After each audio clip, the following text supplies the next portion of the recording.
Good evening, Dr. Dhananjay Rajput. That is, if there is anything good about it. Okay, कि मुझे आपके बारे में इतना पता है, लेकिन आपको मेरे बारे में एक चीज भी नहीं। पिछले 7 महीनों से मुझे ढूंढ रहे हो, पर मिला क्या? शून्य। शून्य। इससे निश्चित और कुछ नहीं। पृथ्वी का घूमना, नियति का घटना, ग्रहों की गति, प्रकृति के नियम सब निश्चित है। जीवन, मृत्यु। मृत्यु जीवन का एक निश्चित तत्व, और इस जीवन और मृत्यु के खेल में तुम्हारी हार निश्चित। भवति सन्मोह सद्बुद्धि नाशो स्मृति भ्रसात् बुद्धि नाशो बुद्धि नशत् प्रणश्याति। अर्थात क्रोध में अत्यंत मूढ़ भाव पैदा होता है, स्मृति में भ्रम हो जाता है और बुद्धि का नाश हो जाता है, जिससे पुरुष अपनी स्थिति से गिर जाता है। जुड़ा हुआ है।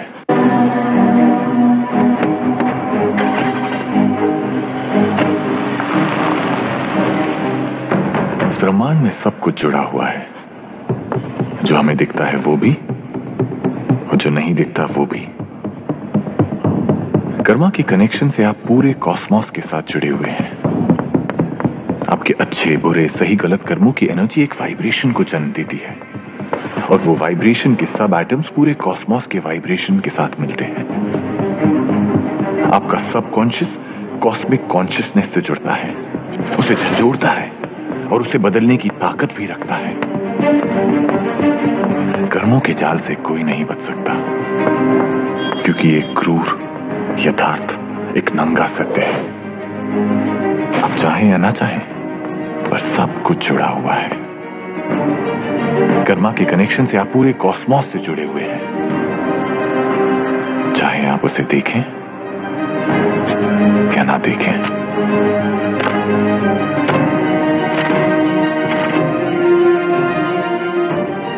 सारे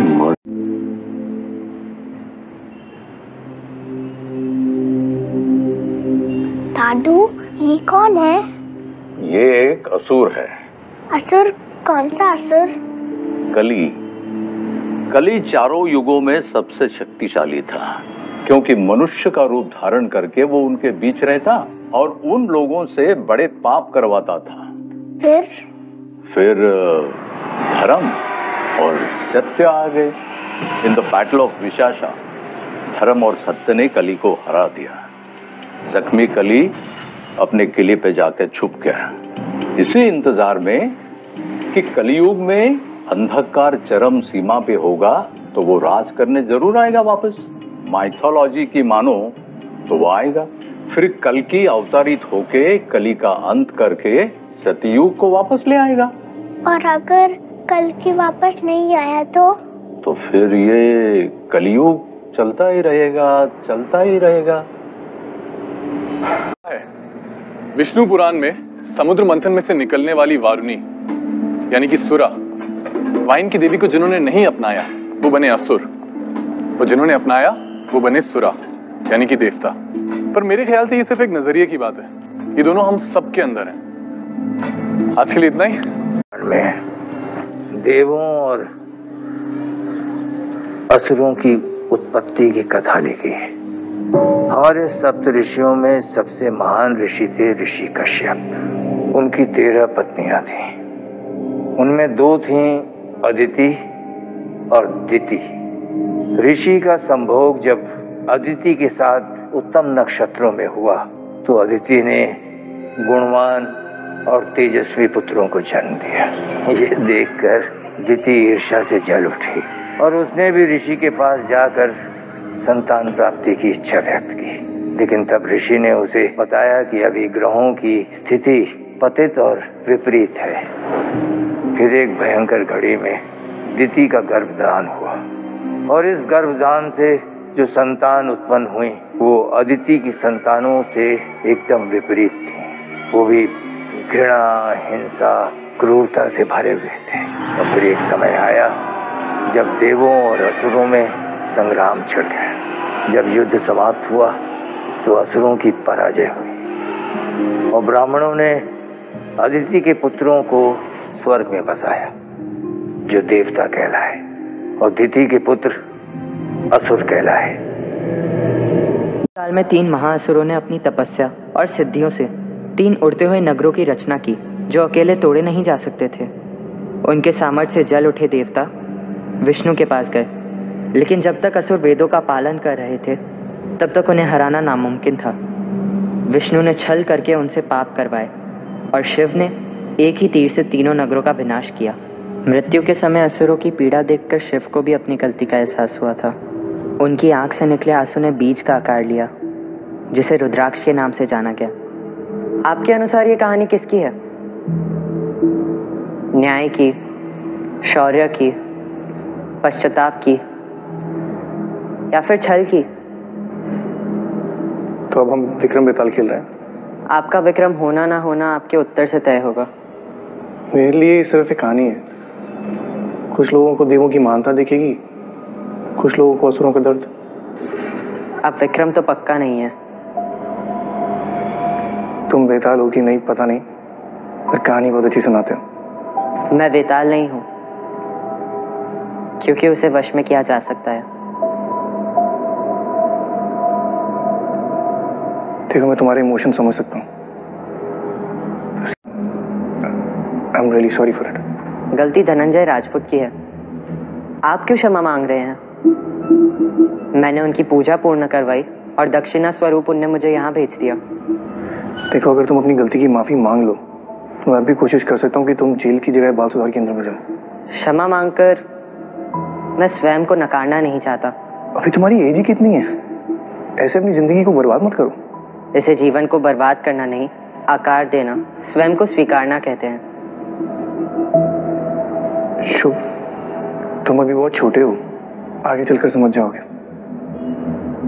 निखिल नायर,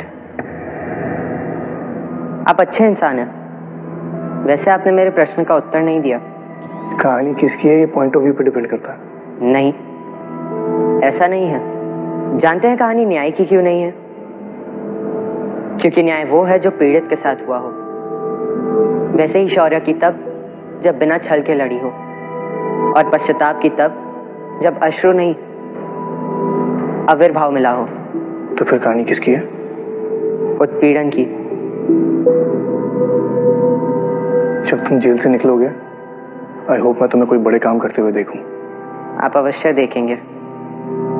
तत्र तत्र सर्वत्र, मैं हर समय हर जगह मौजूद हूँ।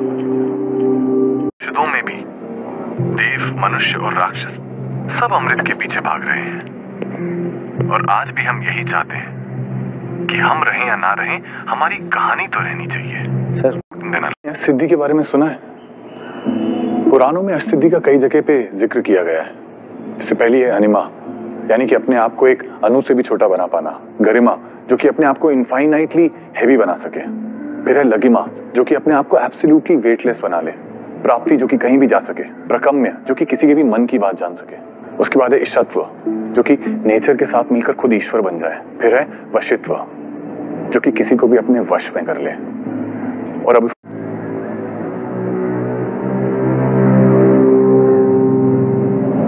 अंधकार एक सच है और प्रकाश एक मिथ्या।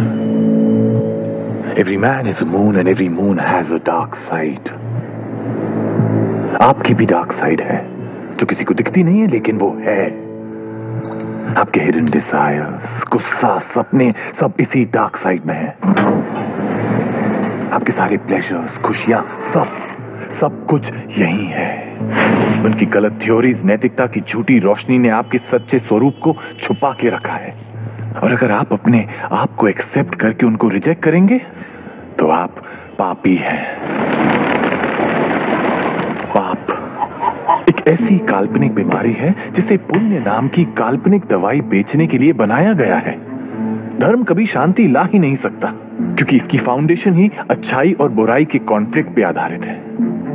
एक दिन आएगा, हम लाएंगे वो दिन, जब दिन भी रात होगा, जब कोई सूरज नहीं उगेगा, काला चांद होगा और हर तरफ सिर्फ अंधेरा होगा। serene, spotless darkness. उस दिन हम सब अपनी वास्तविकता को, अपने अंधकार को स्वीकार कर लेंगे। And then there will be peace, eternal piece.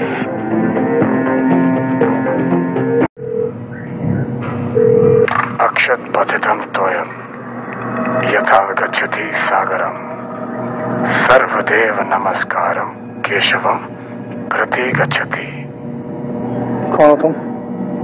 जिस प्रकार बारिश की बूंदें नदियों से जाकर मिलती है, सभी देवों से की गई प्रार्थना विष्णु तक पहुंचती है, ठीक उसी प्रकार इस फोन से तुम कोई भी नंबर मिल कि बोझ तले दब जाते हैं। क्या कृष्ण का कुरुक्षेत्र में शस्त्र ना उठाने का निर्णय उचित था, जबकि उन्हीं की सेना लहू बहाने में व्यस्त थी? युद्ध का विनाश तो वो पहले ही देख चुके थे। भविष्य का ज्ञान तो कृष्ण को भी था, पर क्या वो युद्ध के विनाश को रोक पाए थे? स्वभावो न उपदेशन शक्यते कर्तुम् अन्यथा सुतप्तमापि प्राणियाम पुनर्गच्छति शीतताम। खुद को सौभाग्यशाली समझो, तुम्हें चुना गया है एक महान कार्य करने के लिए। आज तुम सब मनुष्य के मूल स्वभाव को पूरी दुनिया को दिखाओगे। इस कमरे में 12 घंटे चले उतनी ही ऑक्सीजन।